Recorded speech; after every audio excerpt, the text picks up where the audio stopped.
SM Store, amanah dalam muamalah. Bismillahirrahmanirrahim. Assalamualaikum warahmatullahi wabarakatuh.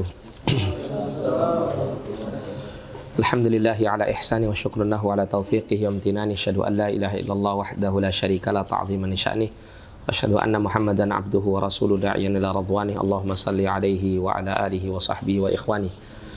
Nah, kita lanjutkan pembacaan kitab At-Tauhidul Muyassar. Sekarang kita sampai pada anwa'us syirkil akbar. Jenis-jenis syirik besar. Jenis-jenis syirik besar. Syirik terbagi menjadi berapa? Syirik terbagi menjadi dua, yaitu apa? Syirik besar dan syirik kecil. Ada para ulama menyebut syirik terbagi menjadi tiga. Yang ketiga adalah asyirkul khafi, syirik yang tersembunyi. Tapi kalau kita lihat ya, dan kita tinjau mengenai syirik khafi itu bisa dikategorikan sebagai syirik akbar atau syirik asghar. Sehingga untuk klasifikasi terbesar ya mengenai syirik itu yang paling tepat adalah syirik besar dan syirik kecil saja. Nah, disebutkan di sini jenis-jenis syirik besar. Jenis-jenis syirik besar. Jadi syirik besar itu ada bermacam-macam jenisnya, bukan hanya satu bentuk gitu ya. Dan kalau seseorang mengetahui jenis-jenis syirik besar ini, ya diharapkan dia bisa menjauhinya. Asyirkul akbaru arba'atu anwa'in. Asyirkul akbaru arba'atu anwa'in. Syirik besar itu ada 4 jenis. Anwa' itu jamak dari kata naw'un, yang artinya jenis. Ada 4 jenis. Al-awwalu syirkud da'wati. Al-awwalu syirkud da'wati. Yang pertama adalah syirkud dakwah. Syirkud dakwah itu maksudnya adalah syirik dalam berdoa. Syirik dalam berdoa. Dan syirik dalam berdoa ini termasuk syirik yang paling banyak terjadi di tengah-tengah umat. Ya, syirik dakwah ini syirik yang paling banyak terjadi di tengah-tengah umat.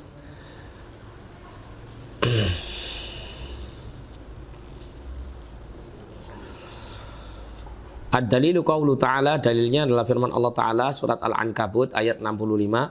Fa'idha raqibu fil fulki da'awullaha mukhlishina lahuddin.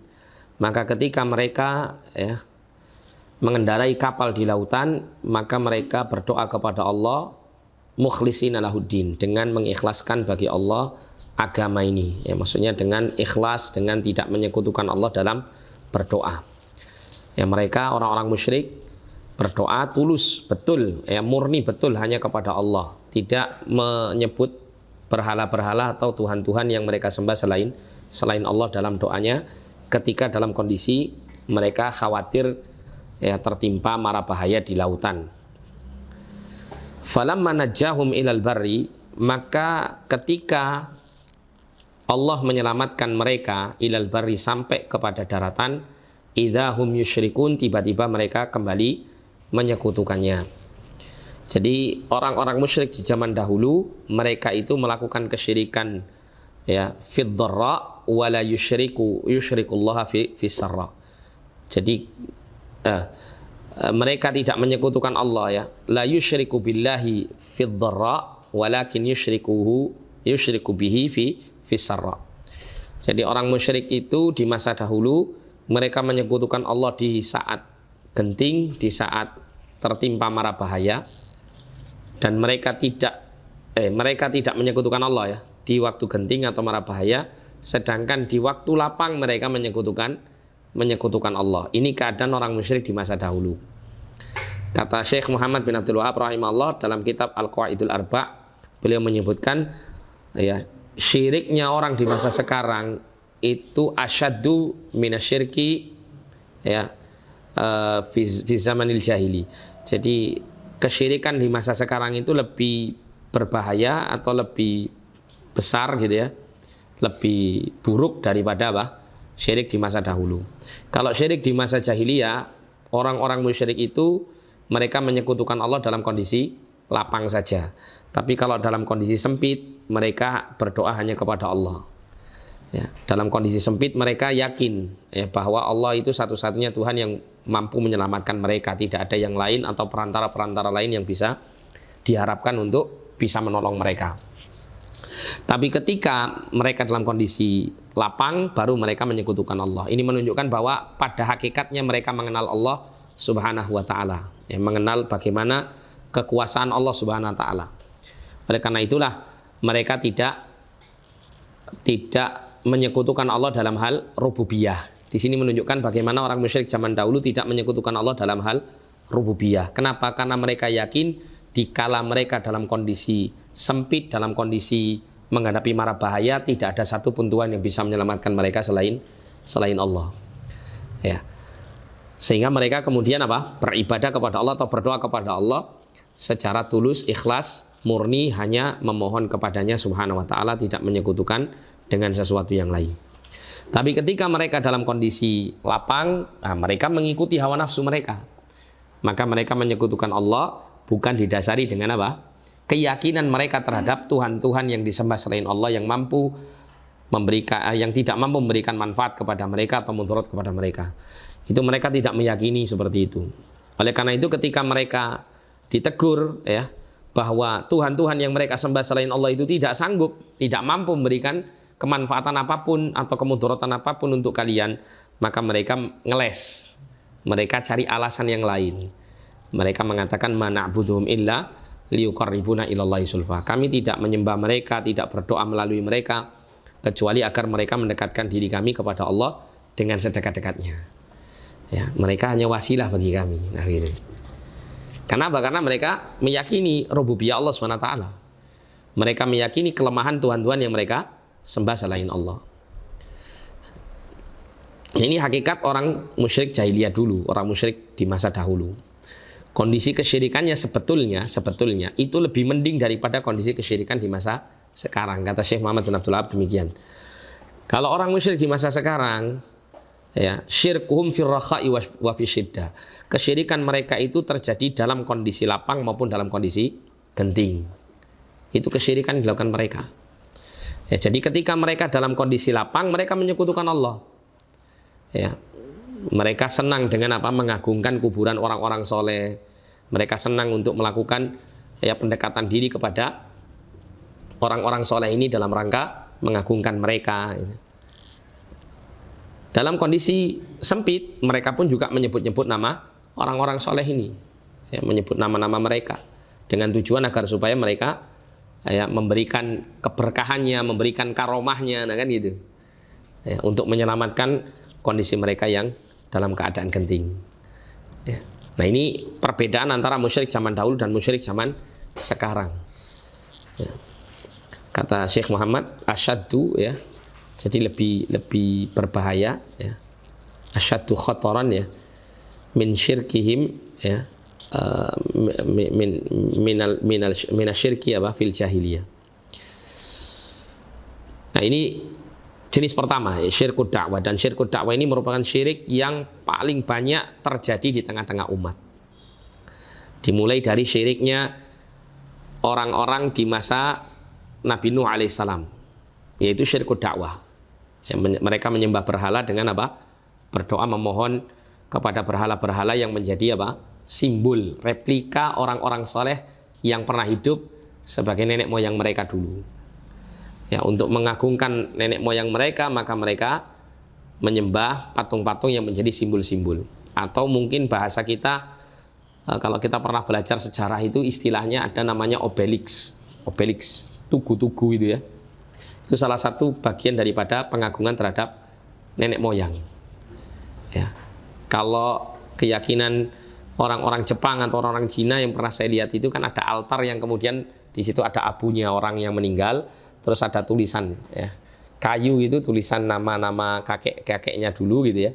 Nah, itu biasa diberikan sesajen di situ atau diberikan hiyo ya namanya, ya, yang sunduk itu loh, yang ada keluar aroma wanginya itu. Nah, itu untuk penyembahan kepada mereka, ya. Kadang mereka bersujud, kadang mereka sambil hiyo itu sambil begini-begini kan gitu. Ya, penyembahan kepada nenek moyang. Mereka beranggapan apa? Nenek moyang mereka itu selalu mengawasi mereka dan memberi bantuan kepada mereka. Nah, kalau di Jawa ada istilah setiap Kamis malam Jumat atau Jumat apa gitu, ya, itu biasanya disediakan kopi sama makanan sama rokok biasanya gitu. Saya pernah mendapati tetangga saya yang seorang nenek-nenek dulu. Saya pernah tinggal di suatu tempat di mana tetangga saya itu sudah nenek-nenek, dia sendirian. Dia itu nyediakan kopi, nyediakan kayak jajan-jajan pasar gitu itu. Terus ada rokoknya. Itu saya tanya, ini buat siapa gitu? Apa ada tamu atau buat jenengan? Kata nenek ini, yo ngene iki gawe bojoku sing matiku sing teko, bae istilahnya gitu. Datang itu biasanya senengane koyo ngene iki uripe biyen.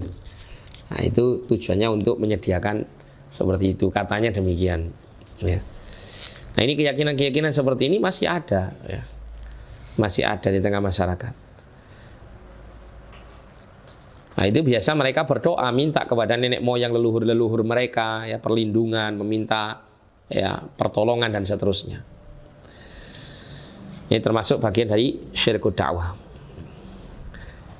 Kemudian atsani syirkun niyati wal iradati wal qasdi. Syirik niat wal iradah. Iradah kehendak wal qasdi dan tujuan.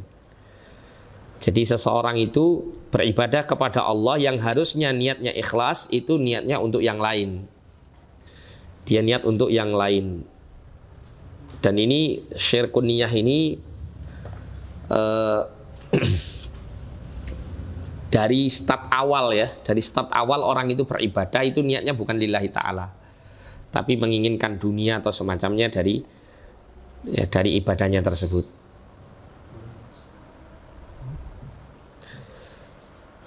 Dalilnya adalah firman Allah Ta'ala, man kana yuridul hayatad dunya wa zinataha nuwaffi ilaihim a'malahum fiha wa hum fiha la yubkhasun.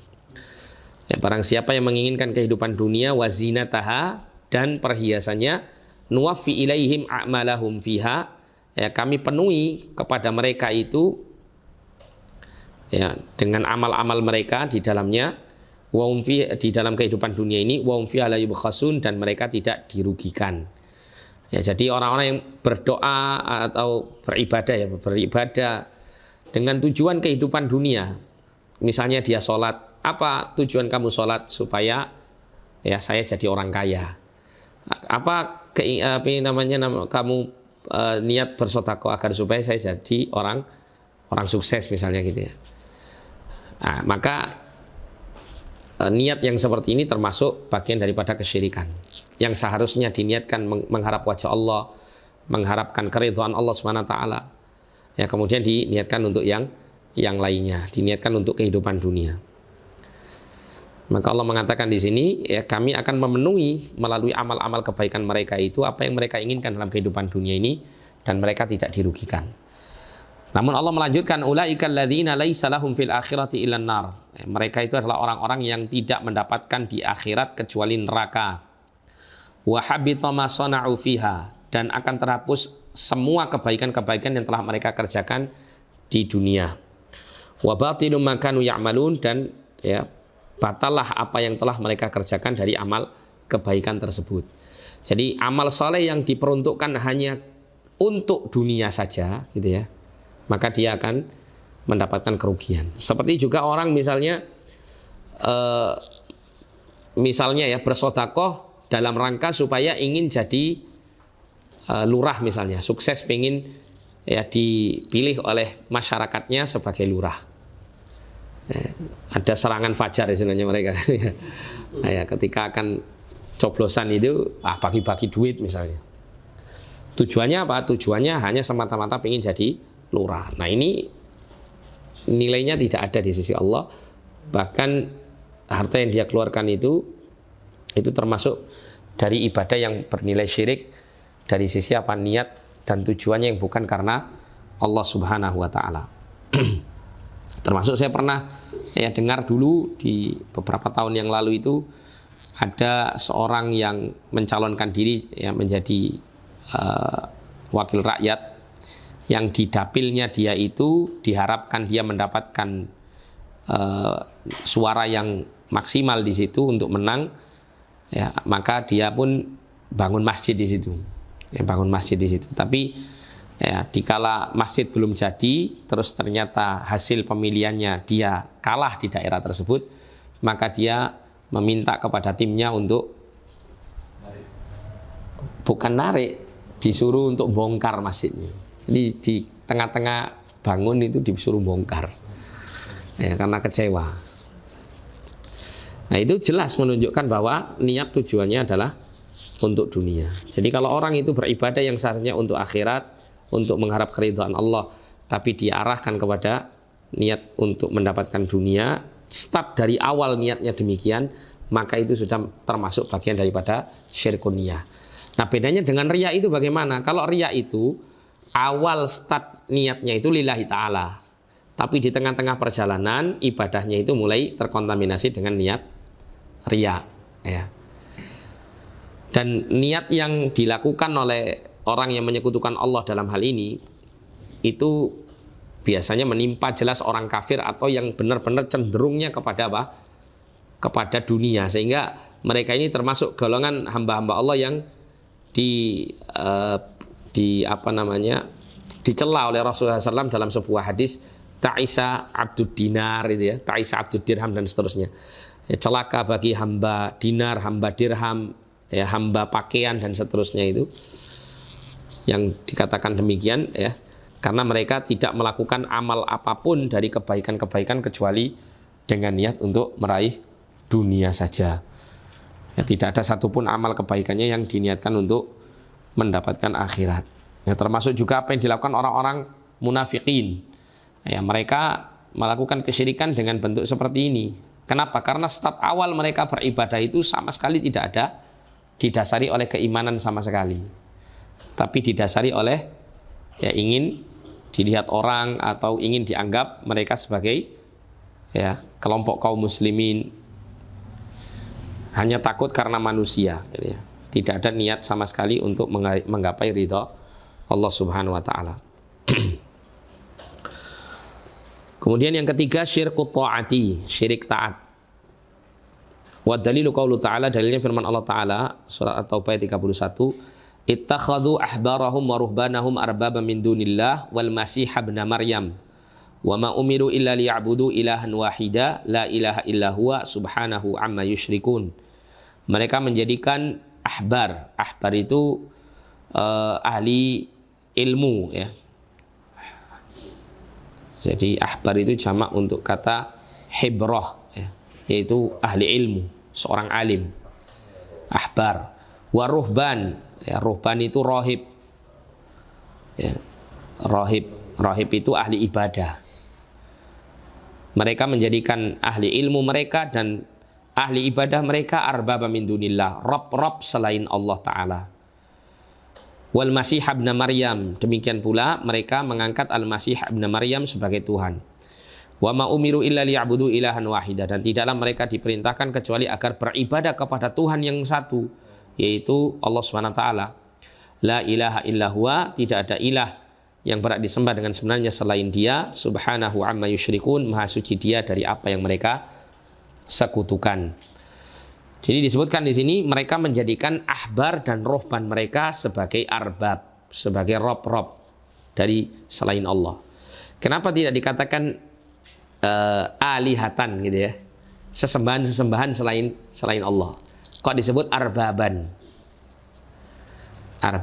Karena mereka menyematkan kepada para ahli ilmu dan para ahli ibadah mereka itu satu sifat atau perbuatan yang hanya menjadi hak Allah untuk melakukannya. Apa itu kira-kira? Menyatakan apa? Menetapkan suatu syariat. Menetapkan suatu syariat.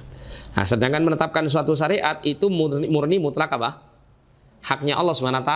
Para ahli ilmu, para ahli ibadah hanya menyampaikan saja. Ya, kalau Allah menghalalkan sesuatu, ya sampaikan yang Allah halalkan.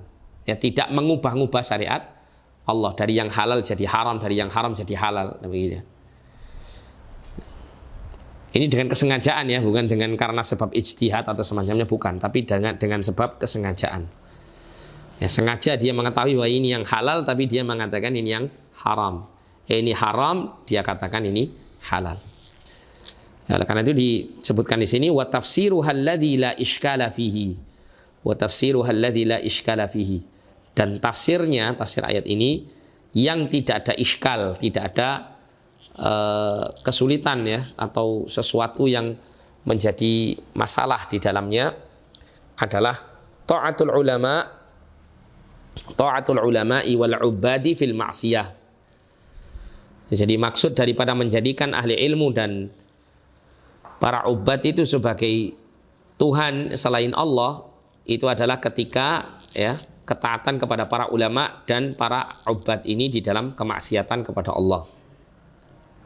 La du'a'uhum iyahum, ya, bukan doa mereka yang dipanjatkan kepada para ulama dan para ahli ibadah. Jadi mereka tidak sujud, mereka juga tidak berdoa, mereka juga tidak mempersembahkan ibadah-ibadah yang erat kaitannya dengan ritual-ritual tertentu kepada mereka. Kama fassarahan Nabi sallallahu alaihi wasallam, sebagaimana Nabi sallallahu alaihi wasallam telah menafsirkannya. Li Adi bin Hatim radhiyallahu an, kepada Adi bin Hatim radhiyallahu anhu, sahabat Nabi yang dulu pernah memeluk agama Nasrani, ya, Adi bin Hatim. Lamma sa'alahu faqala, ya, ketika Adi bin Hatim bertanya kepada Nabi, ya, dia mengatakan, lasna na'buduhum, kami ini tidak menyembah mereka, kami enggak berdoa kepada mereka, ya, kami tidak menyembelih hewan, ya, juga tidak untuk mereka, gitu ya. Kami tidak melakukan peribadatan kepada mereka. Fadzakara lahu, maka Nabi menyebutkan lahu kepadanya, ai kepada Adi bin Hatim, anna ibadatahum, bahwasanya peribadatan mereka ahlul kitab itu adalah ta'atuhum fil ma'siyah, ketaatan mereka dalam hal kemaksiatan. Ketaatan mereka dalam hal kemaksiatan. Jadi maksudnya apa? Maksudnya ketika para ahli ilmu, para ulama, para ubad itu memerintahkan kepada mereka untuk melakukan dosa dan kemaksiatan, nah, mereka mentaatinya meskipun mereka tahu kalau itu maksiat. Kalau itu maksiat. Makanya kalau misalnya ya ada seseorang nih, dia itu sudah mendapatkan dalil tentang haramnya rokok dan dia lihat bahwa dalil tentang keharaman rokok ini sudah lebih kuat gitu ya daripada dalil yang mengatakan rokok itu sekedar makruh misalnya. Tapi karena dia lebih mengutamakan apa yang dikatakan gurunya, kiainya, jadi ini kiaiku rokok itu makruh, ya, biar Al-Quran atau hadis itu menyatakan keharamannya ya secara umum, tapi kiaiku ngomong makruh dia, gitu. Nah, maka dia kemudian memilih makruhnya sehingga dia tetap merokok meskipun apa dikatakan kepadanya bahwa rokok itu haram. Meskipun makruh pun juga sebetulnya bukan sesuatu hal yang kemudian dianjurkan untuk melakukannya, kan gitu ya.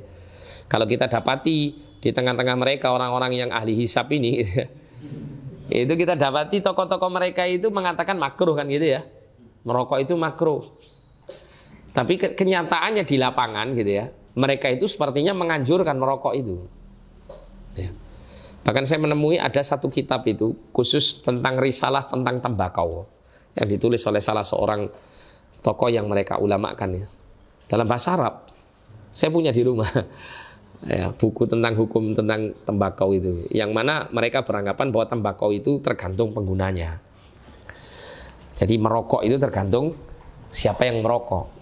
Kalau dengan merokok itu akan muncul inspirasi, akan kemudian menjadikan ya cara berpikirnya itu tokcer gitu.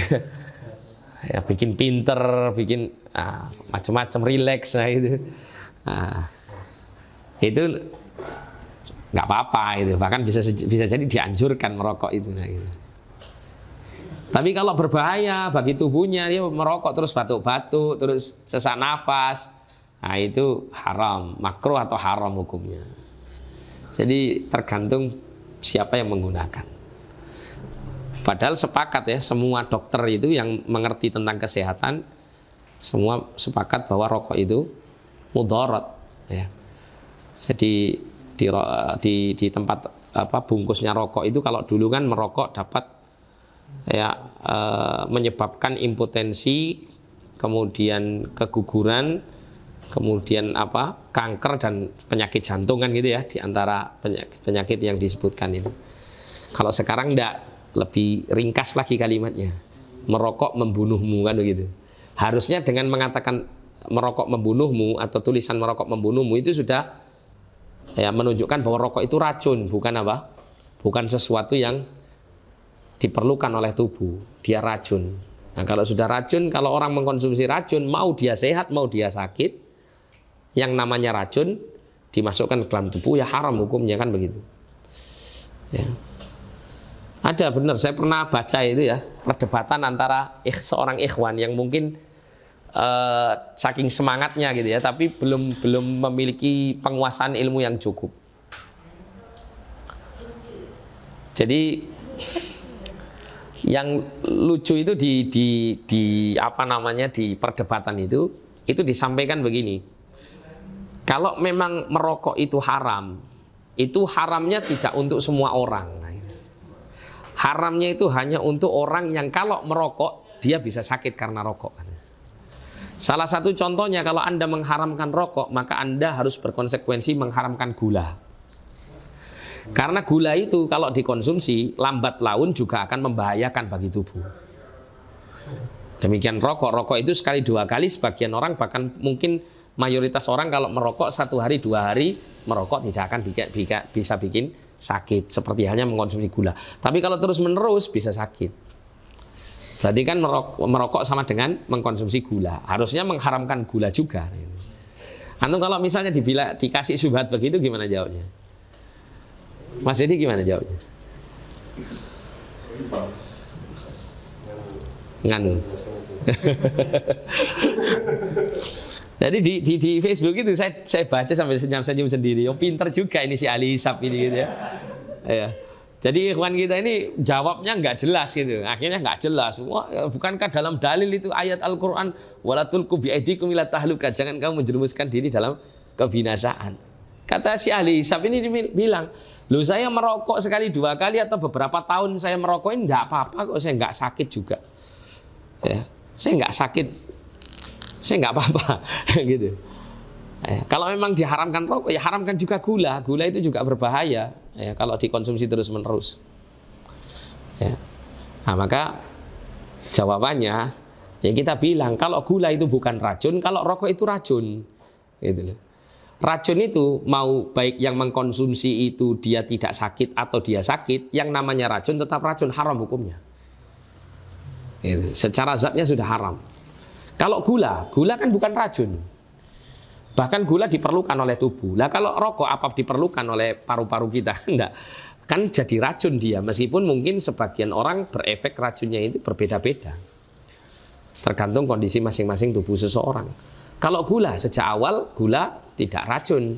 Cuman karena kadar penggunaannya yang mungkin terlalu berlebihan, atau mungkin cukup lama menggunakannya dan kondisi tubuhnya itu juga tidak diiringi dengan ya aktivitas yang bisa membakar kalori pada gula tersebut sehingga membahayakan tubuhnya, nah maka ya jadi berbahaya ya. Tapi gula pada asalnya apa? Bukan racun, kan begitu jawabannya. Nah kalau racun, dari awal orang kalau mengkonsumsi racun mesti niatnya untuk mencelakakan diri kan begitu. Kalau sudah jelas-jelas dia tahu itu racun kan itu. Ya, cuman karena terkadang hawa nafsu atau keinginan syahwat saja yang kemudian menutupi alasan ya ingin membinasakan diri melalui racun tersebut.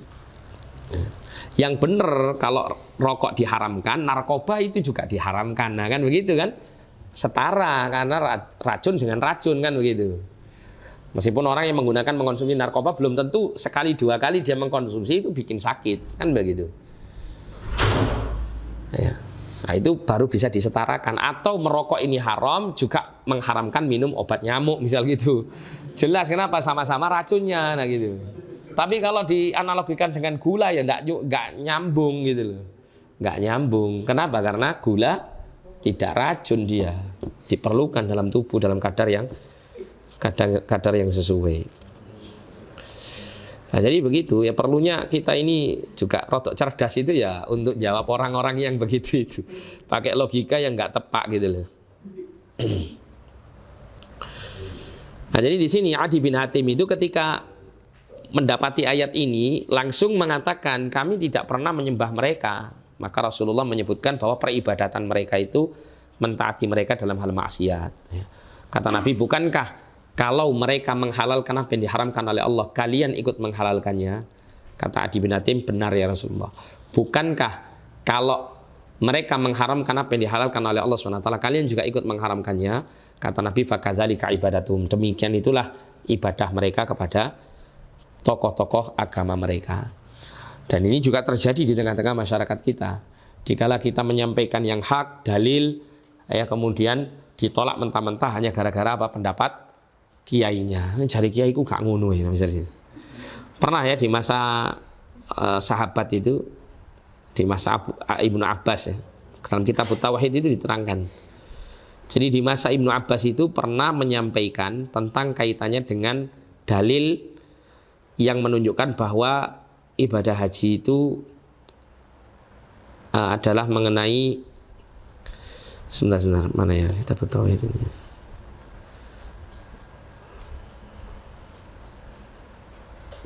Kitab Tauhid saya mana ya? Oh ini.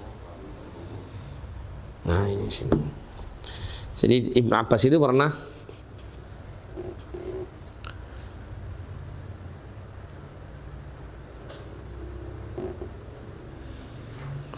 takdir Allah.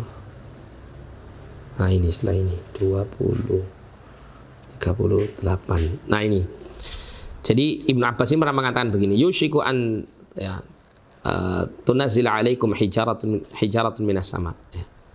Aku qala Rasulullah SAW wa taqulun qala Abu Bakar wa Umar. Ya. Hampir-hampir diturunkan atas kalian itu batu dari langit. Ya. Aku mengatakan Rasulullah SAW itu bersabda, kalian justru mengatakan Abu Bakar dan Umar mengatakan demikian.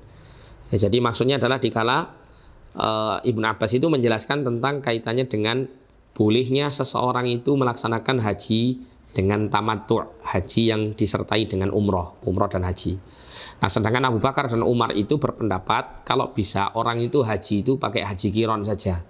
Kenapa? Karena alasan Abu Bakar dan Umar agar supaya orang-orang itu masih tetap berkeinginan untuk datang ke rumah Allah dalam menjalankan ibadah umroh. Kalau misalnya haji tamattu' yang dilakukan dengan melaksanakan haji dan umroh, maka nanti orang akan mencukupkan dengan hal itu dan tidak ada keinginan lagi untuk datang melaksanakan ibadah di Masjidil Haram gitu ya. Nah sehingga diberikan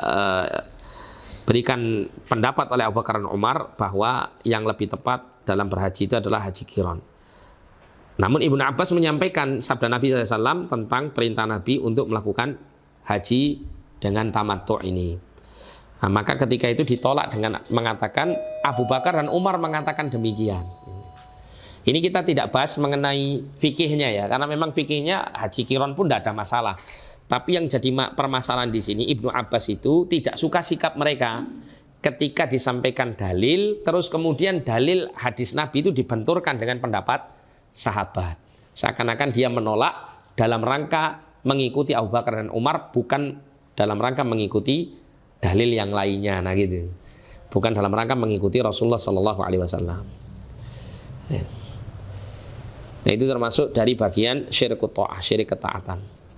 Ya, termasuk juga kalau misalnya kita bekerja di suatu instansi ya, instansi pekerjaan yang kemudian di situ kita diperintahkan untuk melakukan perkara yang menyelisih syariat. Ya. Jadi ini perlu dirinci. Kalau kita misalnya menjalankan perintah itu disebabkan karena kita istilahnya itu mengagungkan atau menyukai daripada apa yang ditentukan oleh pemimpin kita misal gitu ya, karena kita senang dengan pemimpin kita atau berloyalitas kepada pemimpin kita, sehingga kita menutup mata bahwa apa yang diperintahkan oleh pemimpin kita itu adalah menyelisih syariat, nggak peduli dengan itu. Nah, maka ini termasuk syirik besar, bisa mengeluarkan orang itu dari agama Islam. Ya. Misalnya ya kita bekerja di suatu instansi, kemudian kita dilarang untuk memelihara jenggot misalnya. Nah boleh, harus dipangkas jenggotnya. Nah kemudian dia memangkas jenggot itu bukan karena sebab takut atau karena sebab syahwat dunia ya, tapi karena sebab memang senang dengan pemimpin kita ini, mengidolakan pemimpin kita ini, mengagungkan, memuliakan pemimpin kita ini, maka ini hukumnya dia telah melakukan kesyirikan. Tapi kalau misalnya dia ini memotong jenggotnya ini karena khawatir dia nanti dikeluarkan dari pekerjaan, tapi dalam hatinya dia masih meyakini bahwa mencukur jenggot itu adalah termasuk perkara yang haram, sehingga dia merasa berdosa dalam melakukan hal itu. Tapi gimana lagi ya, saya kalau tidak begitu nanti saya dikeluarkan dari pekerjaan saya. Nah, maka yang seperti ini tidak masuk dalam syirik besar, tapi termasuk syirik kecil. Ya, termasuk maksiat kepada Allah dan bisa mengarah kepada syirik kecil. Ya. Nah, ini adalah berkenaan dengan syirik taat. Tapi kalau dia merasa senang, ya merasa gembira dan mendukung, nah, maka ini termasuk dari syirik taat yang berkaitan dengan syirik akbar. Nah, kemudian yang keempat, syirkul mahabbah, syirik cinta. Wa dalilu qaulu ta'ala, dalilnya firman Allah Ta'ala, wa minan nasi may yattakhidhu min dunillahi andada yuhibbunahum ka hubbillah. Di antara manusia itu ada yang menjadikan dari selain Allah tandingan-tandingan yang mereka mencintai tandingan-tandingan itu seperti mereka mencintai Allah. Maknanya di sini cinta yang bersifat ibadah. Cinta yang bersifat ibadah itu adalah cinta yang erat kaitannya dengan adanya ketundukan dan kerendahan diri kepada yang dicintai. Ya, ketundukan dan kerendahan diri kepada yang dicintai. Seperti seseorang itu ketika mencintai berhala-berhala mereka, ya, ketika mereka mencintai penyembahan kepada Tuhan-Tuhan selain Allah Subhanahu wa taala, ya, mereka menyetarakan kecintaan mereka kepada berhala-berhala itu seperti mereka mencintai Allah. Ya, seperti mereka beribadah kepada Allah. Ya, mengagungkannya seperti pengagungannya kepada Allah Subhanahu wa taala. Nah, itu adalah termasuk dari syirkul mahabbah. Nah, sampai sini ada pertanyaan sebelum dilanjutkan. Ya. Kalau tadi jika saat di ahli ibadah atau ahli itu misalnya ada seorang ustaz ngomong bahwa suatu perkara hukum ini yang harusnya haram dan mesti dirinci, itu apakah termasuk syirik? Terus apakah syiriknya itu bisa menghapus amalan orang tersebut? Iya, jadi dilihat ya. Dilihat. Jika orang itu mengikuti pendapat seorang tokoh mengenai apa yang diharamkan oleh Allah kemudian dihalalkan, dan itu dipahami gitu ya, dipahami bahwa dia pada asalnya telah meninggalkan pendapat yang kuat ya, yang menyatakan bahwa yang benar itu adalah yang diharamkan daripada yang dihalalkan, dan dia tahu betul dalil-dalilnya, bukan karena syubhat atau karena yang lain-lainnya ya. Dengan karena dia itu fanatik dengan ustadznya atau mengagungkan ustadznya tersebut, maka bisa mengarah kepada syirik besar. Dan syirik besar ini bisa menghilangkan semua amal. Bisa menghilangkan semua amal karena ketaatan kepada gurunya itu telah melebihi ketaatan dia kepada Allah dan Rasulnya. Ya, tapi kebanyakan orang ketika mereka mengambil pendapat tertentu dari seorang yang tergelincir ya, dari seorang ustadz atau apa yang tergelincir dari pendapat-pendapatnya yang keliru, itu biasanya mereka mengambilnya karena ada syubhat. Karena mereka beranggapan bahwa pendapat yang disampaikan itu juga berdalil, nah gitu. Dan dalilnya cukup kuat. Nah, sedangkan dalam kondisi seperti ini maka tidak bisa langsung serta-merta dia dikatakan keluar dari agama karena kesyirikannya. Karena itu bukan termasuk syirik. Ya, apalagi dia orang awam yang sulit untuk mengakses dalil secara langsung, tidak punya perangkat ilmu yang bisa memahami dalil-dalil ini. Nah, maka tentunya ketika dia mengambil satu pendapat dari seorang ustaz, seorang guru yang dia yakini itu ada sebagai sebuah kebenaran, dan dia yang mendapati adanya dalil yang menurut dia adalah dalil yang sesuai, nah, maka dia tidak berdosa karena itu. Bukan tidak berdosa, tidak terjerumus ke dalam syirik karena sebab itu. Ya, dan bisa jadi dia mungkin tidak berdosa karena ketidakpahaman dia terhadap hal ini. Ya, tapi kalau dia sudah jelas tahu gamblang, memang yang benar ini yang haram gitu ya. Ya, kemudian dia mentaati gurunya dengan mengatakan tetap ya musik itu halal. Baik syariat mengatakan haram pun musik halal menurut fulan. Saya pegang teguh dengan pendapatnya. Nah, maka ini bisa menuju kepada syirik ketaatan. Bisa dipahami ya perbedaannya ya. Nah, begitu. Perbedaannya di situ. Termasuk juga katakanlah dia taat kepada seorang tokoh dalam hal yang diperintahkan oleh Allah. Tapi ketaatannya bukan karena Allah Subhanahu wa taala, karena dia taat kepada Allah, bukan. Tapi karena taat kepada tokoh tersebut. Misalnya contoh ya. Misalnya ada si A. Si A itu dia punya niat untuk membunuh si B. Ya, ketika diingatkan oleh orang-orang, jangan kamu membunuh si B, ya, karena itu dosa besar. Ya. Allah Subhanahu wa taala larang kamu untuk membunuh seseorang dengan sengaja dan bla bla bla bla dari dalil-dalil ini disampaikan. Tapi dia tetap bersikukuh, bersitegar untuk membunuh. Nah, kemudian ada seorang tokoh, seorang ustadz atau kiai menyampaikan, ya, kamu tidak boleh bunuh si A. Akhirnya dia taat. Saya dengarkan, saya dengar dan saya taati karena yai yang ngomong. Nah, maka dia telah mentaati yai ini melebihi taatannya dia kepada Allah dan Rasulnya. Dan ini termasuk syirik taat. Meskipun itu adalah perintah yang tidak menyelisih syariat. Tapi ketaatan fulan ini kepada kiai ini melebihi ketaatan dia kepada Allah dan Rasulnya. Kan sudah diingatkan bahwa itu adalah larangan Allah kan gitu. Tapi dia tidak mau taat dalam hal itu. Tapi ketika kiainya yang menyampaikan karena fanatiknya kepada kiai, karena ta'zimnya kepada kiai, maka apa jari kiai tak telan misal gitu ya. Sami'na wa ata'na pokoknya. Akhirnya dia tidak menjalankannya bukan karena melihat syariat haramnya pembunuhan di dalam syariat dalam agama, tapi hanya karena ihtiram kepada kiai. Itu syirku ta'ah. Ya, makanya juga sebagian kaum muslimin itu ada di antara mereka itu yang terlalu didoktrin berlebihan dalam apa? Beradab kepada ahli ilmu sampai mencapai syirku ta'ah ini. Ya, kita tidak pungkiri perlunya untuk kita melakukan ihtiram ya. Pemuliaan kepada ahli ilmu itu wajib sebagai pemuliaan kita kepada ilmu gitu ya. Akan tetapi ya ada kadarnya. Tidak boleh melampaui kadar itu.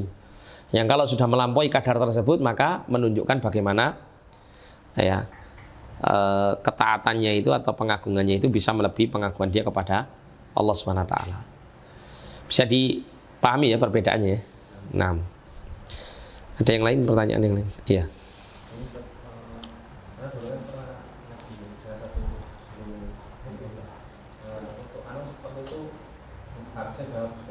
Jadi kan untuk syirik yang tadi bisa itu kan karena dikasih dalil yang dari surah Ali Imran yang ayat 109 sampai 170 yang jangan kamu kira orang yang mati. Untuk membantah seperti itu tuh gimana? Apakah ada? Iya. Satu berapa tadi? Wala tahsabanna alladziina qutilu fi sabilillahi amwat itu ya. 169, betul dah. Oh iya bener, pinter untuk hafal Quran. Tapi ya hafal ikut tok balik ya maksudnya. Yang lainnya juga ya. Yang lainnya juga sama ya. Sebagian juga sama. Iya. Ada kisah menarik di sini ya. Wallahu alam yang menyampaikan ini Syekh Shalih Al-Utsaimin, Syekh Muhammad bin Shalih Al-Utsaimin atau Syekh Shalih Fauzan. Saya lupa di antara dua syekh ini. Saya pernah baca. Jadi ada seorang Arabi, orang Arab Badui itu diajak untuk meminta keberkahan kepada seorang saleh yang mati. Dengan alasan orang ini mengatakan dalam Al-Qur'an Allah mengatakan wala tahsabanna alladziina qutilu fi sabilillahi amwata. Jangan kamu menyangka bahwa orang-orang yang mati di jalan Allah itu mereka dalam keadaan mati. Bal ahya'un 'inda rabbihim yurzaqun. Akan tetapi mereka itu justru hidup di samping di sisi Rabb mereka dalam keadaan mereka diberikan rezeki. Ya. Nah, maka pada saat ayat ini disampaikan kepada Arab Badui ini, ya diminta diajak untuk berdoa di kubur orang soleh ya, minta kepada orang yang soleh dengan alasan orang soleh yang diminta ini mereka masih hidup di kubur mereka, itu. Sehingga mereka tentunya mendengar dan memahami apa yang diminta oleh mereka. Nah, gitu. Itu alasan orang yang mengagungkan kubur-kubur orang soleh ini. Nah, maka orang Arab Badui ini dengan polosnya ketika mendengarkan ayat ini, dia mengatakan, kalau saya lebih baiknya minta kepada Robnya saja, kepada Allah SWT. Loh, kenapa? Iya, karena Allah tadi mengatakan bal ahya'un 'inda rabbihim yurzakun. Ya, jadi mereka itu orang yang mati di jalan Allah SWT itu hidup di sisi Rabb mereka, dikasih rizki sama Allah SWT. Nah, kalau yang memberikan rizki kepada mereka itu Allah, kan lebih hebat Allah untuk memberikan rizki. Ya, mending minta saja langsung kepada Allah daripada minta sama orang yang hidup di dalam kubur diberi rizki sama Allah SWT. Masih diberi rizki sama Allah, kan mending yang memberi rizki saja yang diminta. Ini orang Arab Badui yang bisa dibilang cara berpikirnya sederhana, tapi belum ada syubhat yang nempel di pikirannya, itu bisa menerima, mudah memahami ayat ini. Dibantah dengan kalimat seperti itu. Ya. Itu insya Allah termasuk jawaban dari termasuk jawabannya. Kemudian yang kedua ya, di dalam ayat ini tidak menunjukkan bahwa orang yang sudah meninggal meskipun dia hidup di sisi Allah itu kemudian dia bisa mengabulkan atau mendengar permintaan orang yang hidup. Ya. Innakum latusmi'ul mauta, kan gitu. Allah mengatakan sesungguhnya kalian itu tidak akan bisa membuat orang yang mati itu bisa mendengar apa yang kalian seru kepada mereka. Nah, gitu. Sehingga kalaupun ya beribu-ribu kali kita meminta di samping kuburannya orang yang meninggal ini, meskipun orang soleh yang meninggal ini hidup di sisi Allah di alam barzakh sana, yang nggak akan pernah mendengar, gitu. Nggak akan pernah mendengar. Ya. Itu yang kedua, gitu ya. Jadi ayat ini sekali lagi tidak menunjukkan bolehnya seseorang itu berdoa kepada orang yang mati. Jadi nggak ada dalil ini dijadikan hujjah untuk mereka-mereka yang ngalap berkah di samping kubur orang-orang soleh. Nah dikatakan di sini ayat berikutnya farihina bima atahumullahu min fadlih. Ya, mereka bergembira dengan karunia yang diberikan oleh Allah Subhanahu wa taala kepada mereka. Wa yastabshiruna billadzina lam yalhaqu bihim min khalfihim. Dan bergirang hati terhadap orang yang masih tinggal di belakang yang belum menyusul mereka. Ya, alla khaufun 'alaihim wa lahum yahzanun, bahwa tidak ada rasa takut pada mereka dan mereka tidak bersedih hati. Ya. Dan mereka ditambahkan lagi ayat 171 yastabshiruna bi ni'matin minallahi wa fadlin. Mereka bergirang hati dengan nikmat dan karunia dari Allah. Wa annallaha la yudhi'u ajral mu'minin, dan bahwasanya Allah tidak menyia-nyiakan pahala bagi orang-orang beriman. Jadi ketika mereka-mereka yang mati syahid di medan peperangan itu, mereka bergembira dengan rizki yang Allah berikan ya, dikala mereka hidup di alam barzakh ini. Mereka mendapatkan keutamaan. Salah satu keutamanya diceritakan mereka itu ya akan terbang bersama di kantong burung-burung surga, itu mengitari masuk ke dalam surga yang kelak mereka akan masuki secara langsung. Jadi mereka sudah merasakan bagaimana keindahan surga yang kelak mereka akan tinggali. Nah itu. Dalam riwayat yang lain disebutkan mereka itu diciptakan oleh Allah bersayap setelah wafatnya, dan roh-roh yang wafat ini bisa terbang sesuka hatinya untuk masuk ke dalam surga yang kelak akan mereka tinggali. Nah, itu kenikmatan yang diantara yang dirasakan oleh roh-roh orang yang meninggal di jalan Allah Subhanahu wa taala. Nah, mereka juga merasa gembira dengan orang-orang yang mereka tinggalkan di hidup di dunia. Maksudnya apa di sini? Maksudnya yang menunggu juga untuk mati syahid. Mereka juga berperang di jalan Allah, tapi ditakdirkan oleh Allah mereka tidak mati di medan perang. Ya, mereka bergembira kenapa? Karena nanti kawan-kawan mereka pun juga akan merasakan kenikmatan yang sama dengan apa yang mereka rasakan kelak. Nah begitu. Ya, mereka pun juga bergembira dengan kawan-kawan mereka yang menunggu nanti ini. Nah, di situ sama sekali tidak ada keterangan bolehnya meminta kepada orang yang meninggal. Ya. Masya Allah, itu kisah yang sampai sekarang saya masih ingat. Cuman saya lupa yang menceritakan itu, seingat saya Saleh Fauzan di kitab At-Ta'liqat itu, At-Ta'liqatul Mukhtasarah Alamatni Al-Aqidati Thahawiyah. Ya, di kitab itu beliau menceritakan itu. Syekh Saleh Fauzan. Insyaallah Syekh Saleh Fauzan. Ya. Jadi ayat itu ketika dibacakan kepada orang yang ya Badui ini langsung mengatakan Ya lebih baik minta kepada Allah yang ngasih rezeki kepada mereka daripada minta rezeki kepada mereka ya, yang juga diberi rezeki oleh Allah Subhanahu wa taala. Ada pertanyaan lagi atau lanjut?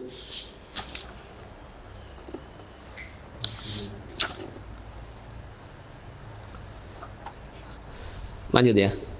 Kalau ada pertanyaan kita lanjutkan. Amthilatun ala syirkil akbari wal asghar. Amthilatun ala syirkil akbari wal asghar. Contoh-contoh mengenai syirik besar dan syirik kecil. Amthilah. Amthilatun ala syirkil akbar. Contoh-contoh mengenai syirik besar. Yang pertama adalah syirkun akbaru jaliyun.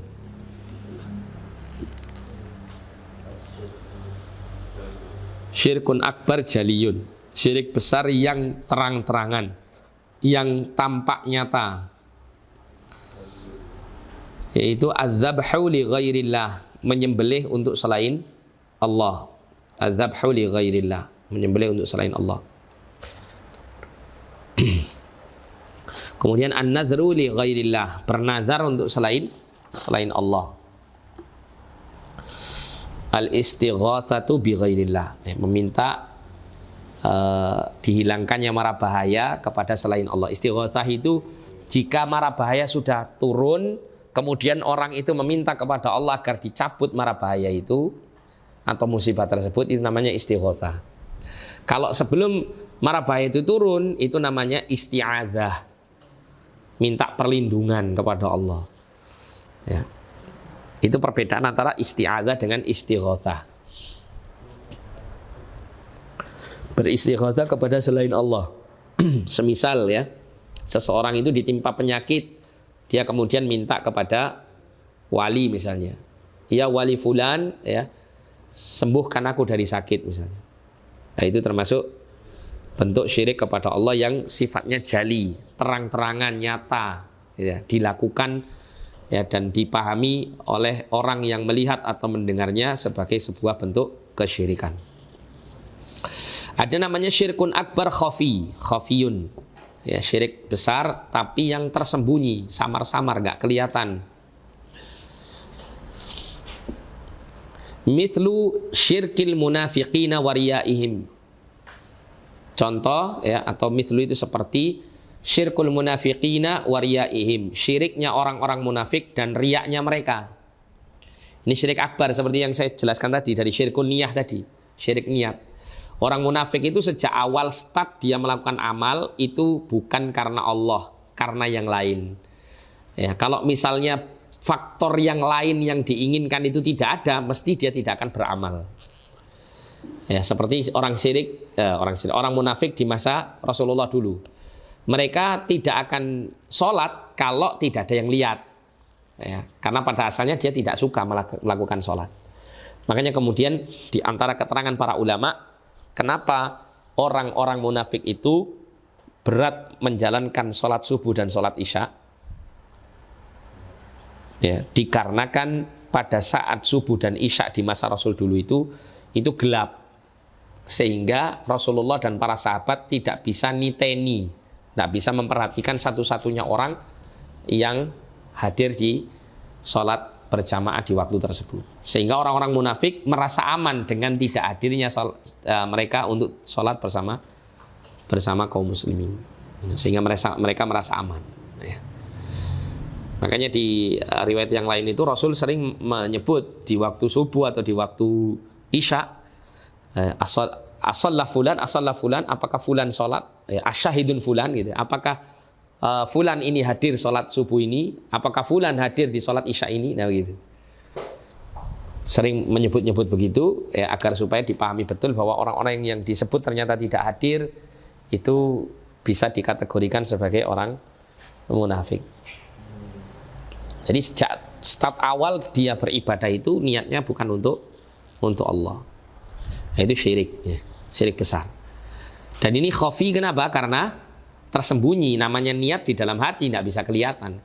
Tapi kalau melakukan penyembelihan untuk selain Allah kan bisa kelihatan ya. Misalnya dia menyembelih itu di samping kubur orang soleh, atau kemudian menyembelih itu dengan menyebut nama selain Allah, ya, atau bernazar untuk selain Allah, ya nazarnya nazar syirik, ya bentuknya misalnya dia bernazar untuk misalnya melakukan apa gitu ya, pengagungan kepada orang yang mati misal gitu ya, seperti dia bernazar untuk melakukan puasa tapi dia nyatakan nazarnya itu bahwa aku ya berpuasa ini untuk mendekatkan diri kepada wali fulan misalnya, untuk supaya dapat karomah mbah fulan misalnya gitu ya. Nah, ini nazar yang bukan selain Allah. Nazar untuk selain Allah. Istighatsah juga demikian ya. Tapi kalau syiriknya orang munafik dan riya mereka tidak diketahui karena mengenai niat dalam hati. Wa mithlu khaufis sirri wa huwa khaufu ghairillahi fima la yaqdiru alaihi illallah. Wa mithlu khaufis sir, dan seperti ya khaufus sir, takut yang bersifat rahasia. Wa huwa khaufu ghairillah, dia adalah takut kepada selain Allah.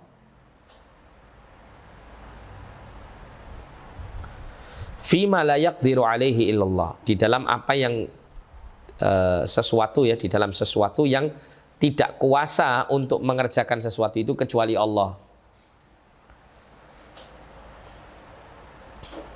Misalnya itu kalau sering kita dengar kualat itu loh, bahasa kualat. Ya. Hati-hati kualat loh ya, nah itu khaufus sir. Ketika orang takut untuk melakukan sesuatu, bukan takutnya kepada Allah, tapi takut kena tertimpa musibah atau mara bahaya dari unsur yang lain. Ya, sedangkan kita tahu bahwasannya unsur yang lain itu tidak bisa memberikan mudarat atau manfaat kecuali dengan seizin Allah Subhanahu wa taala. Ya. Maka itu namanya khaufus sir. Semisal contohnya apa kira-kira? Orang yang mati diyakini bahwa orang soleh yang mati itu bisa mendatangkan mudarat untuk orang yang misalnya mencelanya misalnya. Ya, ojo ngomong sing gak sopan nang pinggire makame Mbah Wali. Kok Mbah Wali kok ya menimpakan bahaya kepadamu misal gitu. Sedangkan Mbah Wali sudah mati, tidak bisa berbuat apa-apa, tidak bisa memberikan manfaat atau mudarat. Ya. Atau perasaan takut sendiri seperti itu ya, ketika melewati tempat angker, ya, tempat angker, misalnya melewati tempat yang dianggap angker, ya, kemudian muncul rasa takut, ya, sehingga rasa takut itu mendorong dia untuk melakukan persyaratan-persyaratan yang sudah dikenal untuk dilakukan di saat melewati tempat tersebut, misalnya nyalakan klakson atau minta izin nuwun sewu sing bau reksoe ya panggonan kene misal gitu ya, atau mengucapkan apa saja yang menyelisih syariat. Nah kalau misalnya Ustadz kita lewat di tempat angker terus kemudian tiba-tiba kita tidak menginginkan, tiba-tiba muncul rasa takut itu dengan sendirinya, apakah rasa takut seperti ini termasuk khaufus sir? Tidak kalau kemudian rasa takut itu dilawan. Kemudian yang kedua dia berlindung kepada Allah ya, dari gangguan makhluk tersebut. Dengan mengatakan misalnya a'udzu bikalimatillahi tammati min syarri ma khalaq. Seperti yang diajarkan Rasul sallallahu alaihi wasallam, jika seseorang itu ya melewati suatu tempat atau berhenti di suatu tempat dengan sementara waktu, maka kemudian dia mengucapkan a'udzu bikalimatillahi tammati min syarri ma khalaq, maka tidak ada satupun makhluk yang bisa mengganggunya. Ya. Kalau di masa dahulu, di masa musyrik jahiliyah, orang-orang musyrik jahiliyah itu ketika melakukan perjalanan dan kemudian mereka melewati suatu lembah yang mereka yakini sering terjadi gangguan-gangguan jin di situ, maka mereka akan meminta perlindungan kepada pimpinan jin yang di situ. Ya, kalau bahasa saya itu mereka mengatakan, wahai sayyidnya jin di sini, ya, pemimpin jin yang ada di sini, aku minta perlindungan kepadamu ya, dari gangguan jin-jin yang kau kuasai, ya, supaya tidak mengganggu kami. Nah, gitu. Maka ketika mereka meminta perlindungan kepada jin, maka fazaduhum rohaqo, jin itu menambah perbuatan dosa dan kesombongan. Dalam surat Al-Jin ini disebutkan begitu ya.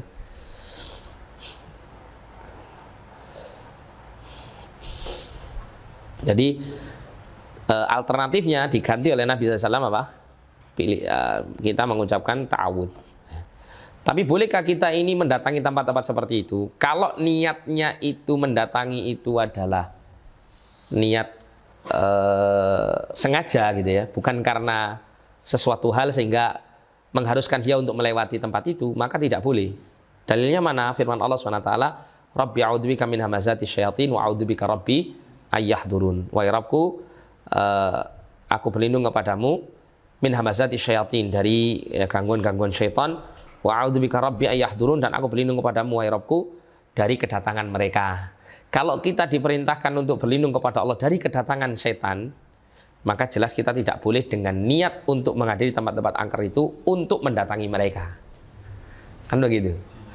Uji nyali, nah itu. Nah boleh uji nyali itu. Tapi kalau misalnya kita mau tidak mau harus melewati tempat, nah ini lain cerita.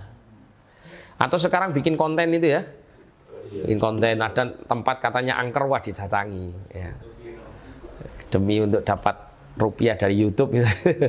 Ya bikin konten ya, gemeter-gemeter sidik apa pokoknya oleh duit akeh misalnya. TV dapat viewer banyak misalnya. Uji nyali ya. Ini tidak boleh seperti ini.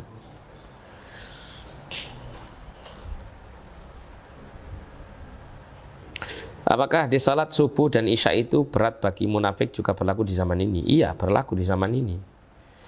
Ya, berlaku karena hadis itu berlaku untuk seterusnya, meskipun indikasi yang menunjukkan hal itu di masa dulu itu lebih besar ya.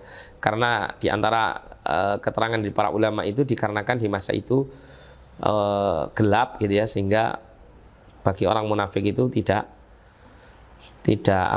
hadir di waktu subuh dan isya itu sesuatu hal yang menurut mereka adalah tidak diketahui. Tapi begini, bukan hanya sholat subuh dan isya saja yang berat untuk orang munafik sebetulnya ya, tapi untuk sholat-sholat yang lain pun demikian. Kalau sekarang banyak orang yang meninggalkan sholat, maka ada penyakit nifak pada dirinya. Kalau dia merasa ya bermudah-mudahan dan menganggap sah-sah saja meninggalkan sholat, nah, maka ini ada penyakit kemunafikan dalam dirinya. Bagaimana dengan keadaan tokoh-tokoh yang menyelewengkan agama, menghalalkan yang haram atau mengharamkan yang halal? Ya kufur, dia melakukan kekufuran karena dia telah memposisikan dirinya itu sebagai pesaing Allah SWT dalam hal ini. Allah kan mengatakan ala lahul khalqu wal amru tabarakallahu rabbul alamin. Ya, ketahuilah bahwasanya memerintah dan menciptakan itu adalah haknya Allah Subhanahu wa taala. Tidak boleh dilampaui kan gitu. Dan tokoh-tokoh yang seperti ini di masa Ahlul Kitab terutama Yahudi atau Bani Israel dulu pernah terjadi. Jadi dulu itu di masa Bani Israel, tokoh-tokoh mereka itu di antara mereka itu kalau didatangi oleh orang-orang yang meminta fatwa kepada mereka dengan membawa hadiah atau membawa apapun yang diberikan kepada tokoh-tokoh tersebut, itu tokoh-tokoh tersebut akan memberikan fatwa itu sesuai dengan kehendak hati orang yang bertanya. Misalnya ya datang bawa duit misalnya, atau datang bawa sembako, gula kopi istilahnya orang sana. Itu nyampaikan kepada tokohnya, kepada pemimpinnya, yainya misalnya gitu ya. Tentang masalah ini boleh ndak yai? Nah, yainya bilang, ya sampean kira-kira seneng sing ngendi, oleh apa ora oleh. Nek kula sih pingini senengi oleh misal gitu ya. Ya wis berarti oleh. Nah, itu yang terjadi di masa Bani Israel dulu. Nah, terus kemudian kalau ada orang yang datang tidak membawa apa-apa, bertanya kepada tokohnya, maka akan diberikan fatwa apa adanya. Bolehkah hukumnya begini-begini? Haram, tidak boleh. Dalilnya ini. Sudah selesai. Tidak bisa dilobi ya. Karena nggak bawa apa-apa. Itu kerusakan yang terjadi di masa orang-orang Yahudi.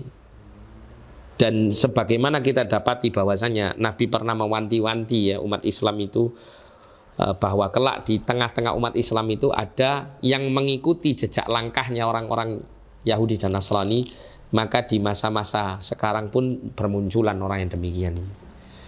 Ya, banyak, tidak sedikit. Ya. Orang-orang yang berfatwa sesuai dengan amplop itu banyak. Ya. Mengikuti keinginan apa? keinginan pasar atau keinginan orang yang memberi, nah, itu banyak. Ya kalau misalnya berfatwa kok kebetulan yang ditanyakan memang halal, ya tidak ada masalah gitu ya. Tapi kalau yang disampaikan itu pas berbenturan dengan syariat, nah ini diuji seseorang dengan fatwanya tersebut. Jadi begitu. Nah, kita lanjutkan di sini ya. Kemudian amtsilatun ala syirkil asghar. Contoh-contoh mengenai syirik kecil. Yang pertama syirkun asghar jali. Syirik kecil yang tampak. Itu al-halfu bi ghairillah, bersumpah dengan selain Allah Subhanahu wa taala itu dikatakan syirik kecil dikarenakan ya sebetulnya ya pada hakikatnya bersumpah itu dengan nama Allah. Kenapa? Karena sumpah itu untuk menekankan apa yang dia ucapkan, bahwa dia yang mengucapkan sesuatu itu adalah suatu kebenaran, maka dia membutuhkan saksi yang dia agungkan, yang dia muliakan untuk apa? Membenarkan atau menjadi jaminan atas kebenaran apa yang diucapkannya dengan bersumpah tadi. Ya. Sehingga hukum asalnya bersumpah itu harus dengan nama Allah karena ada pengagungan. Tapi orang-orang Arab itu mereka sering bersumpah dengan nama selain Allah bukan demi untuk mengagungkan selain Allah ini, tapi kebiasaan lisan mereka itu selalu bersumpah dengan menyebut nama selain Allah. Makanya kemudian dikategorikan bersumpah dengan selain Allah itu termasuk syirik asghar. Karena kebanyakannya mereka bersumpah dengan nama selain Allah itu bukan dengan kesungguhan hati mereka untuk benar-benar mengagungkan selain Allah. Contoh yang sampai sekarang itu masih terjadi itu adalah bersumpah dengan nama Nabi atau bersumpah dengan mengatakan wan Nabi, demi Nabi. Itu kalau orang-orang Mesir itu sering bersumpah dengan menyebut itu. Ada di antara mereka hanya sekedar ungkapan saja, ada di antara mereka gunakan sumpah ya, tapi tidak semata-mata untuk mengagungkan Nabi melebihi pengagungannya kepada Allah SWT. Nah, ini syirik kecil. Ya. Atau di masa dahulu mengatakan ya demi bapak dan ibuku, bi abi anta wa ummi kan gitu ya. Ya.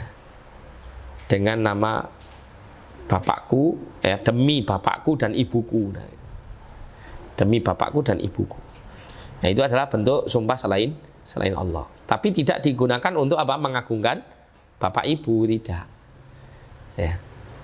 Tapi hanya sekedar untuk memberikan penekanan dengan mengucap sumpah atas nama selain Allah tersebut. Ya, tanpa adanya pengagungan.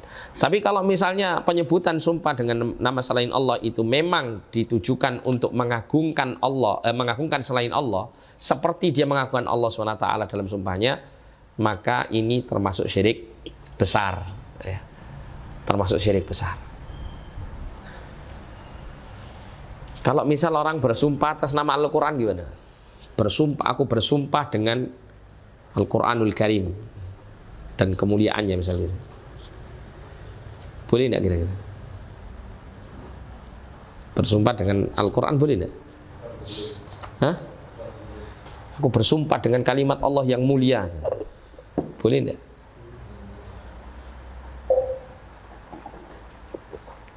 Boleh tidak kira-kira?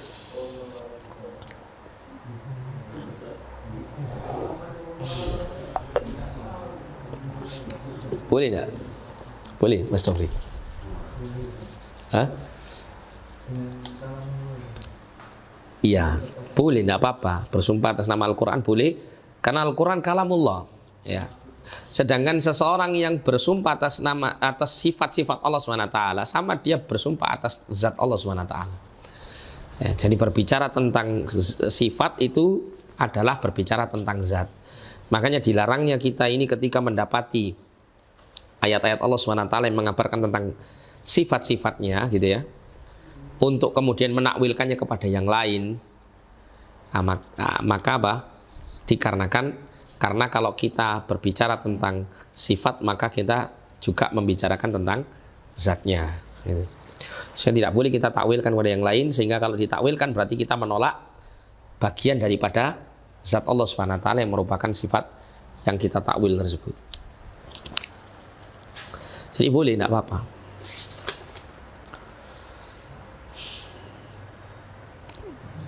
Termasuk berdoa, bertawasul dengan Al-Quran boleh. Kenapa? Karena Al-Quran sifat Allah gitu ya. Kalimat-kalimat Allah. Nah, kemudian qaulun masya Allah wa syi'ta. Apa yang Allah kehendaki dan kehendakmu. Nah, di sini kenapa kok dikatakan syirik kecil? Karena seringnya orang menyebut kalimat seperti ini tapi tidak ada niat untuk menyetarakan antara kehendak Allah dengan kehendak makhluk. Cuman redaksi kalimatnya ini itu mengungkapkan adanya kesetaraan. Ya, adanya kesetaraan. Karena kata wau di situ, wau ataf itu menunjukkan kesetaraan. Ya. Atas kehendak Allah dan kehendakmu. Seakan-akan kehendak Allah dan kehendak engkau makhluk itu sama, gitu, sejajar. Nah, itu tidak boleh. Kalau itu diucapkan tanpa ada keyakinan seperti itu, maka ini syirik kecil.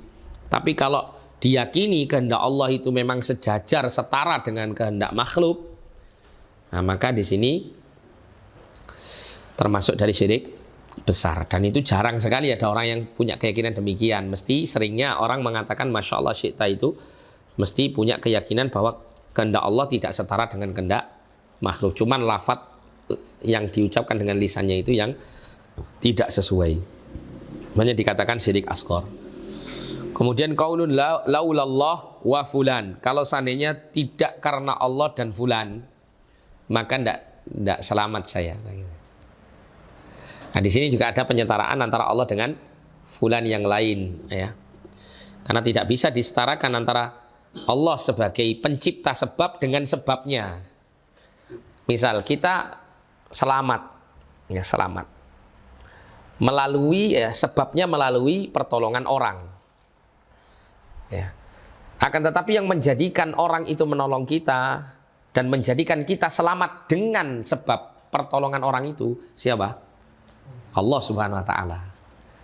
Nah, sehingga tidak bisa disetarakan antara yang menciptakan sebab dan yang menjadikan sebab itu bisa terjadi gitu ya dengan hasil mendapatkan keselamatan dengan yang menjadi sebab itu tidak bisa disamakan, tidak bisa disetarakan. Tapi di dalam lafadz ini laulallah wa fulan itu ada penyetaraan. Dan orang sering mengatakan kalau seandainya bukan karena Allah dan fulan itu mesti tidak menyamakan kesetaraan. Di sini tidak. Ya, tidak ada keyakinan bahwa Allah dan fulan itu memiliki kemampuan yang sama dalam menolong dia atau memberikan keselamatan pada dia. Tidak mungkin seperti itu. Kalaupun ada yang seperti itu akan masuk ke dalam syirik besar. Ya, tapi kebanyakan orang mengatakan laulallah wa fulan, ya itu hanya salah redaksi, salah ucap. Tapi pada hakikatnya dia meyakini bahwa Allah itu tentu tidak bisa diserupakan dengan fulan dalam pertolongannya. Kemudian syirkun asghar khafi, syirik kecil yang sifatnya khafi, tersembunyi, yaitu yasiru riya yang ringan. Riya yang ringan itu adalah menimpa kepada sebagian amal, kemudian munculnya itu di tengah-tengah beramal yang sebelumnya diniatkan lillahi ta'ala, diniatkan ikhlas karena Allah. Kemudian tiarah itu merasa pesimis atau merasa sial dengan sesuatu yang tidak Allah jadikan sebab kesialan. Ya, seperti takut punya rumah dikasih nomor 13. Kenapa? Karena menurut dia angka sial. Atau misalnya ya ketika dia mau keluar rumah kejatuhan cicak misalnya. Waduh, ini pertanda apa? Sial saya. Nah, ini termasuk syirik asghar yang khafi. Tapi dia akan menjadi syirik asghar yang khafi kalau dia punya keyakinan bahwa yang memberikan kesialan itu Allah. Tapi itu hanya sebagai sebab atau pertanda saja bahwasanya Allah akan memberikan kesialan kepada dia. Nah, itu syirik kecil. Ya. Misalnya seperti tadi ya, tiarah tadi itu ya. Dia meyakini bahwa angka 13 itu angka sial yang memberikan kesialan Allah. Tapi sebab menentukan angka 13 itu sebagai angka sial, itulah yang menjadikan apa? Dia melakukan syirik kecil. Tapi kalau misalnya angka 13 itulah yang benar-benar mendatangkan kesialan selain Allah Subhanahu wa taala, nah, maka ini adalah syirik besar. Syirik besar. Nah, kemudian terakhir du'aun nafi'un lil wiqayati minasyirki. Du'aun nafi'un, doa yang bermanfaat lil wiqayati minasyirki, untuk menjaga dari kesyirikan. Lil wiqayah, untuk menjaga minasyirki, dari kesyirikan. An Abi Musa radhiyallahu anhu, dari Abu Musa radhiyallahu an, beliau mengatakan khatabana Rasulullah sallallahu alaihi wasallam. Khatabana Rasulullah sallallahu alaihi wasallam dzata yaumin. Khatabana, telah berkhutbah kepada kami siapa? Rasulullah sallallahu alaihi wasallam. Jadi Rasulullah sallallahu alaihi wasallam telah berkhutbah kepada kami dzata yaumin, pada suatu hari. Faqala, maka beliau mengatakan, ayyuhan nas, wahai sekalian manusia, ittaqu hadzal syirka. Ittaqu hadzal syirka. Takutlah kalian kepada kesyirikan ini.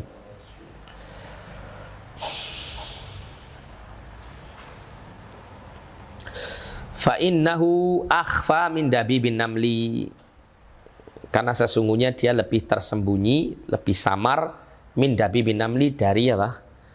Dari apa itu? Rayapan apa? Merayapnya seekor semut. Berjalannya seekor semut. Dabib itu berjalan. Berjalannya seekor semut. Faqala lahu man sya'allahu an yaqul, maka berkatalah kepada Nabi SAW orang yang dikehendaki oleh Allah untuk berkata, wa kaifa nattaqihi wa huwa akhfa min dabibin namli ya Rasulullah. Wa kaifa nattaqi, dan bagaimana kita bisa berhati-hati. Ittaqu ini juga bisa diartikan berhati-hatilah. Dan bagaimana kita berhati-hati terhadapnya. Wa huwa akhfa, sedangkan dia lebih samar, lebih tersembunyi, min dabibin namli, daripada semut yang merangkak, semut yang merayap. Ya Rasulullah, ya Rasulullah. Qala, ya, Nabi mengatakan, qulu, ucapkan oleh kalian, Allahumma inna na'udzubika. Allahumma inna na'udzubika. Ya Allah, sesungguhnya kami berlindung kepadamu, an nusyrika bika. Aku berlindung kepadamu, ya, dari menyekutukanmu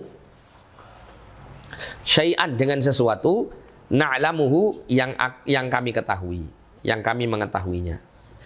Ya Allah, sesungguhnya kami berlindung kepadamu dari kesyirikan, dari menyekutukanmu dengan sesuatu yang kami ketahui, yang kami mengetahuinya. Maksudnya apa? Yang kami sadari, kami sadar kalau kami mengerjakan syirik saat ini. Kami berlindung padamu ya Allah dari mengerjakan hal yang seperti itu. Wa nastaghfiruka lima la na'lamu, dan kami minta perlindungan kepadamu terhadap apa yang kami tidak mengetahuinya. Kata-kata kepada apa yang kami tidak mengetahuinya, ini menunjukkan bahwa ada syirik itu yang tidak disadari. Ya. Sehingga wajib bagi kita untuk memohon ampun kepada Allah dari perbuatan syirik yang kita tidak sadari tersebut. Ini bagus ini ya, doa ini sangat kita perlukan. Kenapa? Karena kita ya meminta kepada Allah tindakan preventif ya, pencegahan sekaligus tindakan ilaj, tindakan apa? Pengobatan. Tindakan preventifnya kita berlindung kepada Allah dari segala kesyirikan yang kami sadari, gitu ya. Dan kemudian tindakan pengobatannya adalah kita meminta minta ampun kepada Allah SWT dari kesyirikan yang tidak disadari. Ya, gimana lagi namanya tidak sadar? Ya, karena orang mesti terjatuh kepada kesalahan, dan kesalahan itu terkadang tanpa disadari ada kesalahan yang sangat fatal. Oleh karena itu, meminta perlindungan kepada Allah dari kesyirikan dan meminta ampun kepada Allah dari kesyirikan ini adalah ya doa yang sangat penting untuk selalu disampaikan. Sampai sini ada pertanyaan? Ya. Ini mungkin perkataan yang sering diucapkan sama teman-teman kita. Iya. Seperti untung ada si fulan alhamdulillah kita nggak jadi kecelakaan. Iya. Tapi kan di sana tidak ada unsur Allah pertamanya. Kalau ini kan karena Allah dan si bulan. Iya. Kalau ini kan yang sering kita dengar kan, untung gara-gara si bulan kita nggak jadi kecelakaan. Untung gara-gara si ini kita nggak jadi ini, jadi apes gitu. Itu gimana? Apa termasuk syirik besar? Masuk syirik kecil. Syirik kecil. Syirik kecil kalau dia yakini bahwa semata-mata Allah yang memberikan pertolongan ya, hakikatnya. Akan tetapi fulan ini hanya sebagai sebab. Sehingga dia mengatakan satu kalimat itu yang dia sandarkan pertolongan itu kepada fulan, padahal fulan hanya sebagai sebab saja. Nah, maka ini syirik kecil. Tapi kalau dia yakini bahwa memang fulan itulah yang menolong selain Allah gitu ya, maka ini termasuk syirik besar. Tapi itu jarang sekali ada orang begitu ya, mengucapkan kalimat seperti itu. Mesti dia punya keyakinan apa? Allah yang menolong gitu. Cuman memang melalui perantara si fulan sebabnya. Ya, sehingga terkadang seseorang itu langsung menyandarkan pertolongan itu langsung kepada si fulan. Yang benar adalah dia sandarkan dulu kepada Allah, kemudian dia sandarkan kepada fulan. Ya. Jadi tergantung hati masing-masing. Iya. Itu mengenai syirik besar, syirik kecilnya ya. Tapi kalimat itu pasti minimal terjatuh pada syirik kecil. Yang harus juga seseorang istighfari gitu. Karena hal-hal yang seperti ini sering kita lakukan tanpa kita sadari kadang-kadang. Makanya tadi dikatakan alamu. Ya, dan kami minta ampunan kepadamu ya Allah SWT dari kesyirikan yang kami tidak menyadarinya. Nah, itu. Wallahu a'lam. Ya. Kalau biasanya bersumpah itu ada yang bukan bilang atau Quran diangkat, tidak disyariatkan. Ghair masyru' mengangkat Quran, tapi tidak menjadi kesyirikan kalau lafadz sumpah yang dipakai adalah tetap menyebut demi Allah. Ya. Presiden juga begitu. Iya. Iya. Diangkat Al-Quran di atas kepalanya gitu. Wallahu a'lam, sejauh pengetahuan saya tidak ada syariatnya mengangkat Quran di atas kepala, tapi selama penyebutan syariat sumpahnya itu atas nama Allah maka tidak syirik. Cuman bisa mengarah kepada bid'ah saja perbuatannya itu ya, perbuatan mengangkat Qur'annya itu. Nah, ada pertanyaan, mungkin pertanyaan yang lain ya. Tadi sempat ada yang mau tanya masalah yang lain. Silakan. Tadi siapa tadi yang mau tanya tadi ya? Iya betul, iya. Iya, enggak apa-apa. Pokoknya jam 5 saya langsung ini ya. Ini untuk doa yang tadi dan untuk terhindar dari kesyirikan itu ada sebagian redaksi yang pakai dhamir alam. Di sini pakai inna na'udzu. Iya. Ada yang masuk inna a'udzubika min an yushraka bika. Syai'an. Iya, ini a'udzubika. Wa astaghfiruka. Pakai dhamir alam. Iya. Bagaimana? Enggak apa-apa, sama saja. Sama saja. Cuman kalau pakai dhamir kami itu bisa antum niatkan, antum berlindung kepada Allah atau minta ampun kepada Allah itu bukan hanya untuk antum tapi untuk keluarga misalnya. Bisa dengan niat seperti itu.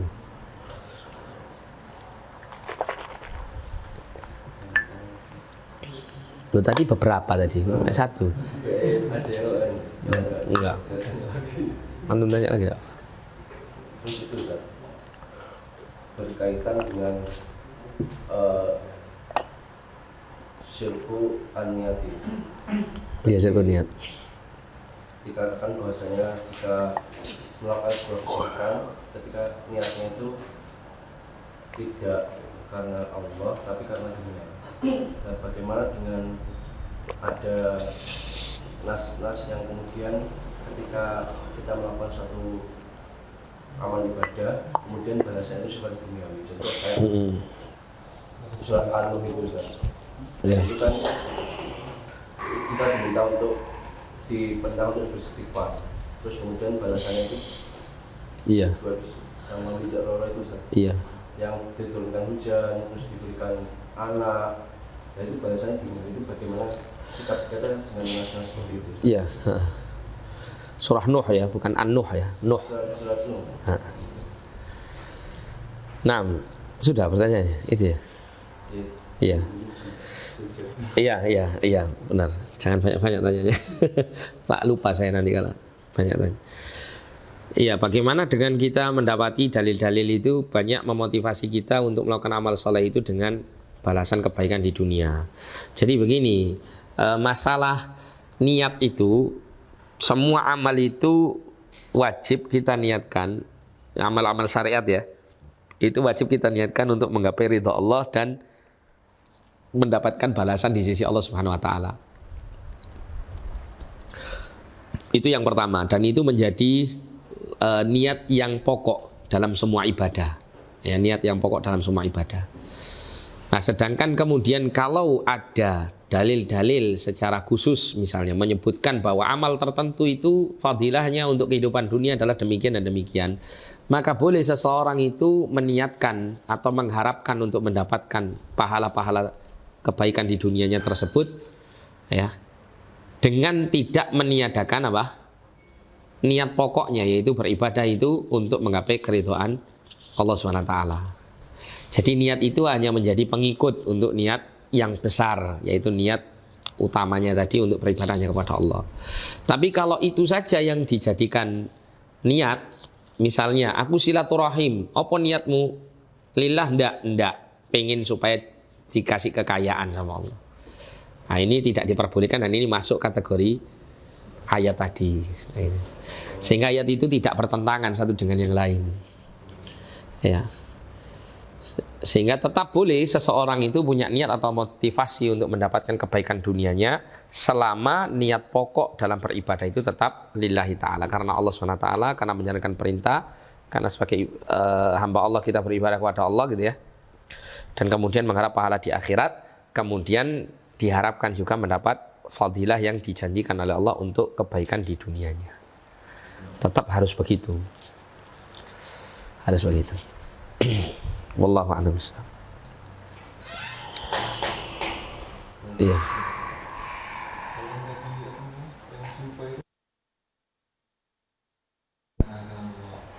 Iya. Sifat ya, Al-Quran sebagai sifat Allah, sebagai kalamullah ya. Biasanya jimat-jimat diisi sama ayat-ayat Tidak diperbolehkan karena di situ dikhawatirkan akan membuka pintu kesyirikan ya, membuka pintu kesyirikan. Memang perbuatan seperti itu dulu di masa para salaf untuk pengobatan penyakit, sebagian mereka itu membolehkan, sebagian mereka tidak membolehkannya. Ada di dalam kitab Tauhid itu mengenai hal itu ya. Di bab apa ini? Di kitab Tauhid itu ada keterangan tentang itu. Jadi menggunakan ayat-ayat Al-Quran itu untuk ini, untuk apa namanya? Untuk mendapatkan pengobatan dari Allah SWT.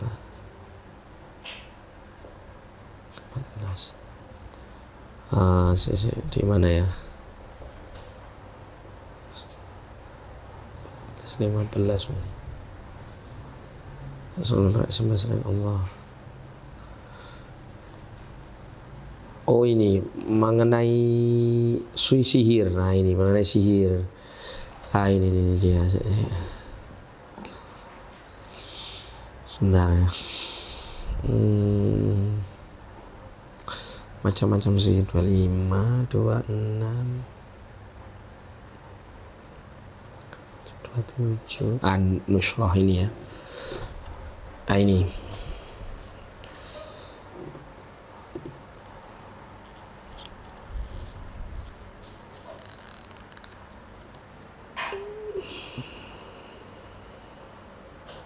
Nah, mana ya? Oh, 28 mungkin. Nah, di mana ya?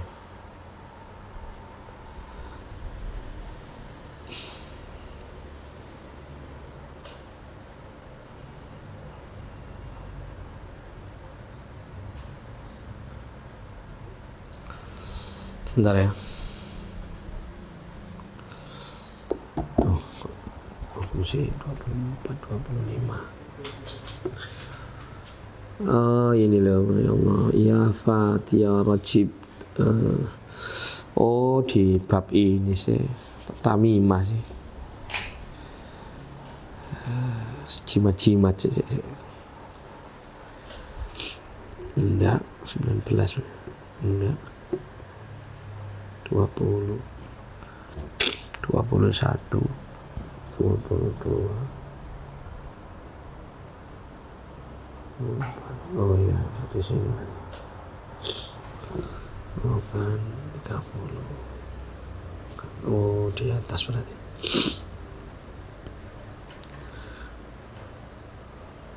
Nah ini ruqyah dan tamimah ya, bab ruqyah dan tamimah.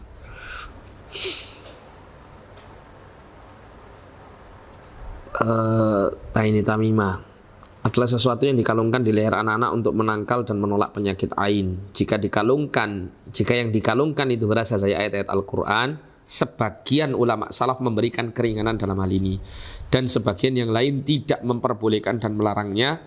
Yang melarang diantaranya Ibnu Mas'ud radhiyallahu taala anhu.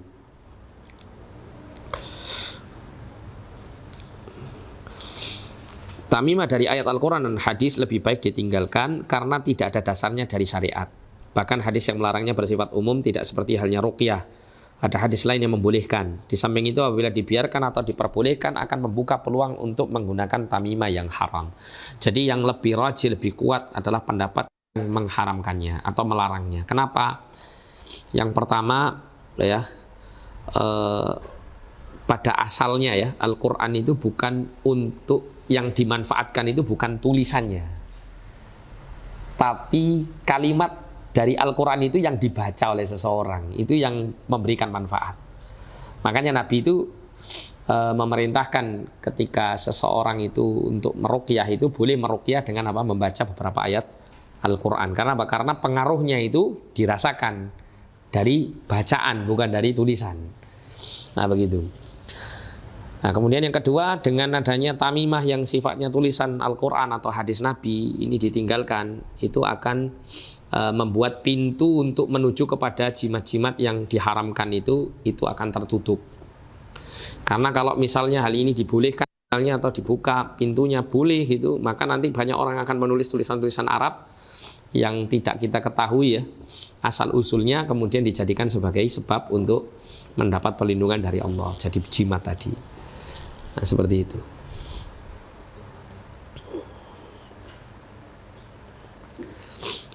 Sehingga yang lebih tepat kemanfaatannya itu bukan dijadikan sebagai tulisan yang dikalungkan, tapi apa? Dibaca. Karena Rasul SAW tidak pernah memerintahkan kita untuk menulis ayat Quran tertentu atau surat Quran tertentu atau bacaan tertentu yang hanya karena sebab tulisan itu mendatangkan manfaat. Tidak ada. Mesti hanya apa? Erat kaitannya dengan membacanya. Surah Al-Quran, surah Muawwidzat itu ya, Al-Ikhlas, Al-Falaq dan An-Nas. Itu kan kita mendapat manfaat dari itu ketika kapan? Ketika kita membacanya. Ya, siapa yang membaca ini maka dia akan dilindungi, gitu. Ya. Ketika membacanya. Karena tulisan saja ya. Tulisan itu kan ya sekedar tulisan, meskipun tulisan itu adalah yang ditulis adalah firman Allah, tapi kan ya tulisan saja kan begitu ya. Tulisan saja, tapi kalau dibaca itu tentu lebih bermanfaat. Karena dia seseorang itu mengucapkan kalamullah.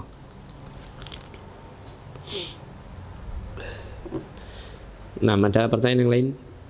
Di luar ini ya, tadi kayaknya mau ada yang tanya. Oh iya antum ya, fadl. Tidak apa-apa kan tanya di sini kan ya, forum ini. Iya. Tentang apa?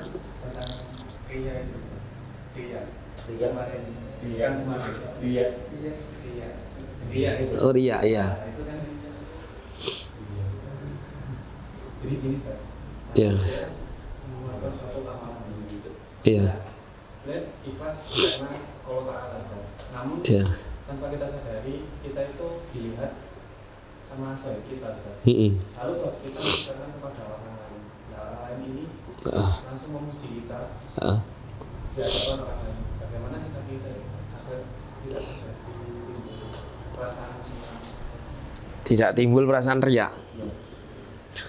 Ya berdoa mohon kepada Allah ya. Berdoa kan ada doanya itu ya. Jika seseorang dipuji itu kan ada doanya. Kan ada doanya. Doanya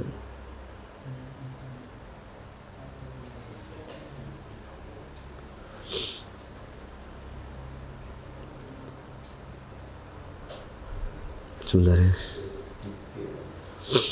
Oh, bukan. Ada yang hafal doanya? Doa apabila seseorang dipuji. Allahumma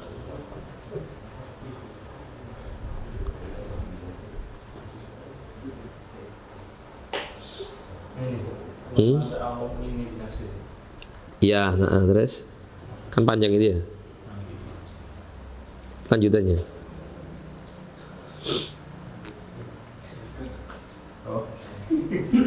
Wa na'lam bi nafsi minhum Allahumma ja'alni khairan mimma yaqulun waghfir li ma la ya'lamun la tu'akhidhni bima yaqulun. Iya, nah itu doanya itu. Allahumma anta a'lamu minni bi nafsi itu ya, wa ana a'lamu bi nafsi minhum Allahumma ij'alni khairan mimma yadhunnun waghfir li ma la ya'lamun wa la tu'akhidhni bima yaqulun. Saya ingat cerita Syekh Albani ya. Syekh Albani itu di salah satu buku yang diterjemahkan Ustadzuna Mubarak Pak Mu'alim hafizahullah. Beliau menerjemahkan buku tentang kisah biografi perjalanan hidupnya Syekh Albani. Di situ Syekh Albani itu suatu ketika pernah di mobil itu tiba-tiba dia didatangi oleh seorang penuntut ilmu, kemudian penuntut ilmu ini memuji beliau. Anda Syekh Muhammad Nasiruddin Albani atau dibaca apa pujian lah, ada sebuah pujian disampaikan. Maka beliau kemudian menundukkan wajahnya gini sambil nutupi wajahnya gini sambil berdoa pakai doa ini. Terus dia bangun dari ininya terus dalam kondisi beliau menangis. Berdoa sebenarnya. Allahumma anta a'lamu minni bi nafsi wa ana a'lamu bi nafsi minhum itu ya. Allahumma ja'alni khairan mimma yadhunnun waghfir li wa la tu'akhidhni bima yaqulun. Baca doa ini Mas. Atau minimal ya jangan sampai terlena dengan pujian itu. Apakah pujian itu menunjukkan bahwa kita ini nanti pada asalnya pada akhirnya riya? Ya enggak ya. Kadang ada orang itu suka dengan pujian itu, maksudnya suka itu dalam arti dia senang ya. Tapi tidak sampai membuat dia riya. Dia riya akhirnya dia kemudian merasa bangga gitu ya dengan amal-amal tersebut dan tidak bisa menjaga keikhlasannya. Ketika dia merasa bahagia di sini, bisa jadi itu adalah sebuah kabar gembira yang disegerakan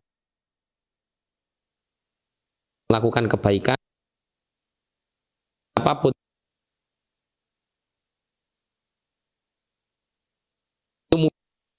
Adalah kabar gembira dari Allah Subhanahu wa taala kita ini yang mudah-mudahan diterima. Kalau seperti itu tidak apa-apa.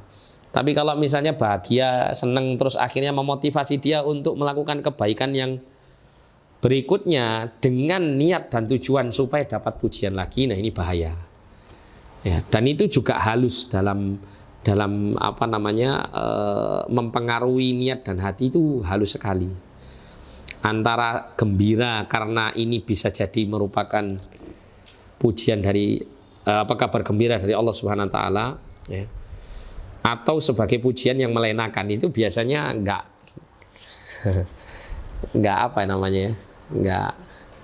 atau sulit untuk bisa difilter gitu ya.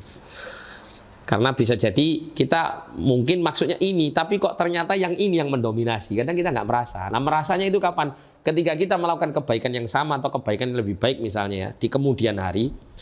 Terus kemudian kita tidak mendapatkan pujian dari orang-orang di sekitar. Nah disitulah ketika kita timbul ya dalam hati itu perasaan kecewa ya. Nah itu menunjukkan bahwasanya sudah terkontaminasi niat-niat kita ini dengan riya dan semacamnya ini. Dan itu tidak bisa dirasakan kecuali karena jika ada kasus seperti tadi itu. Makanya tadi dikatakan Wa nastaghfiruka lima la na'lam, dan kami meminta ampun kepadamu ya Allah dari kesyirikan yang kami tidak menyadarinya. Karena nggak terasa kadang-kadang syiriknya ini, nggak terasa. Ya, terasanya itu tadi setelah terjadi sebuah keadaan yang sama, tapi kemudian ya respon dan apa yang dia dapatkan itu berbeda. Contoh ya, saya kasih contoh seperti yang sering saya kasih contohin di kajian-kajian tentang hal ini. Semisal antum misalnya bersaudara ya, 2 orang bersaudara, sama-sama laki-lakinya. Antum itu setiap bulan selalu bantu orang tua dengan nominal yang cukup lumayan gitu ya. Sedangkan kakak atau adik antum laki-laki ini sama-sama berada, bahkan mungkin lebih berada daripada antum, tapi bisa dikatakan jarang sekali ya membantu orang tua. Suatu ketika, dikala saudara antum ini membantu orang tua dengan jumlah yang sedikit lebih tinggi daripada nilai yang antum biasa berikan setiap bulan. Katakan antum setiap bulan itu ngasih 2 juta, tapi dalam beberapa tahun antum sudah berjalan memberikan bantuan ke orang tua. Tiba-tiba dalam beberapa tahun setelah antum bantu itu, kakak antum atau adik antum yang lebih mapan secara finansial membantu orang tua ngasih misalnya 10 juta. Kalau dihitung-hitung banyak antum misal gitu ya, dari 10 juta yang diberikan. Nah, namanya orang tua kadang-kadang ya, dengan melihat nilai nominal 10 juta dan kemudian yang memberikan itu anaknya yang nggak biasa ngasih duit, itu tentu merasa gembira gitu kan, merasa gembira, bahkan mungkin merasa ada rasa senang ya bahwa anakku iki wis sadar itu.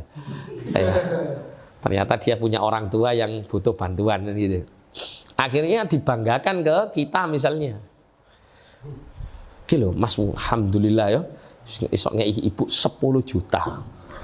Padahal maksud ibunya misalnya itu tujuannya untuk bersyukur anaknya wis insaf gitu loh, gitu ya kepada kita. Tapi kadang kita penerimaannya yang kadang mungkin berbeda. Nah, di situ tiba-tiba kalau muncul dalam hati rasa kecewa, duh ibu ini apa sih? Aku sing ngei sakmene akeh ini kok koyok-koyoke ambek 10 juta sing dikei Mas iki kok koyoke gene apa-apa nih, nah gitu. Kalau muncul rasa seperti itu, nah itu bisa jadi 2 juta yang selalu 1 bulan kita beri ke orang tua. Itu ada kontaminasi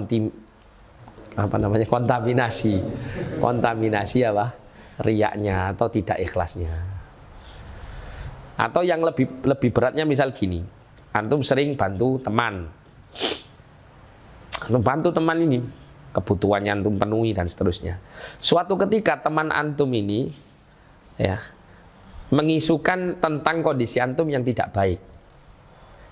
Mungkin karena kecewa terlambat antum memberikan bantuan. Misalnya suatu ketika terlambat antum ngasih bantuan, bukan nggak ngasih tapi terlambat. Terus sebelum sampai pemberian bantuan itu, antum diisukan sama dia macam-macam tidak baik di luaran. Setelah diberi, ya, baru antum dengar, kata fulan gini. Oh, ternyata yang ngomong nggak cuma satu, cuma banyak orang gitu kan. Otomatis ini menunjukkan bahwa fulan memang membuat isu yang tidak baik tentang diri antum. Kalau pada saat itu antum punya pikiran kurang ajar, sudah dibantu sekian lama, kok begitu balasannya? Nah, ini berarti pemberian bantuan antum itu ada nilai tidak ikhlasnya. Tapi kalau misalnya antum begitu, ya sudahlah, sabar saya, nah itu, sabar saya. Ya mungkin namanya manusia, mungkin ada kecewanya, kemarin saya bantu kok dia terlambat ya pemberian bantuannya, kok terus tiba-tiba dia mungkin karena kecewa itu seperti itu. Ya sudahlah, saya maafkan. Ya, mudah-mudahan kedepannya tidak demikian. Misal seperti itu, tidak ada kekecewaan karena sering membantu. Nah, itu ikhlas luar biasa. Tapi kira-kira bagaimana kalau seandainya kita dalam posisi yang selalu membantu ini? Kan tidak mudah seperti itu. Tak preknos ya, gitu ya. Ya. Kan tidak mudah seperti itu. Ya.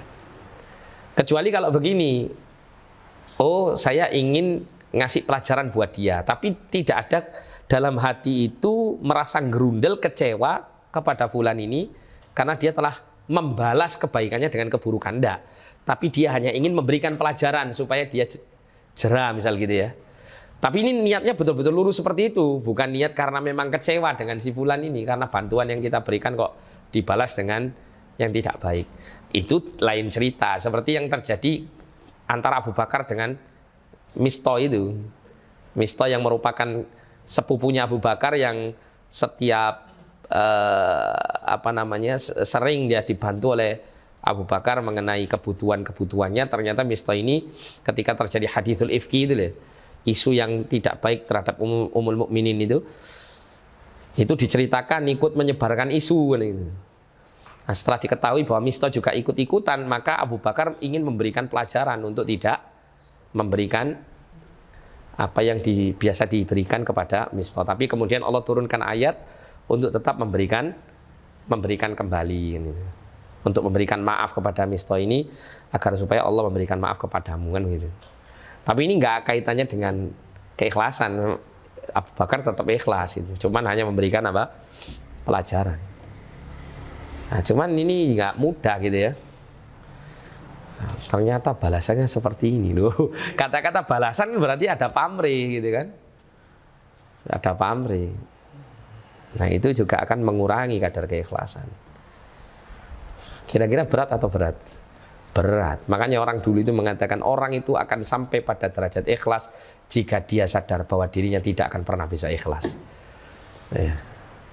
Kalau dia sudah merasa dirinya ikhlas, dia berarti ini bisa jadi terindikasi tidak ikhlas, karena ikhlas itu berat.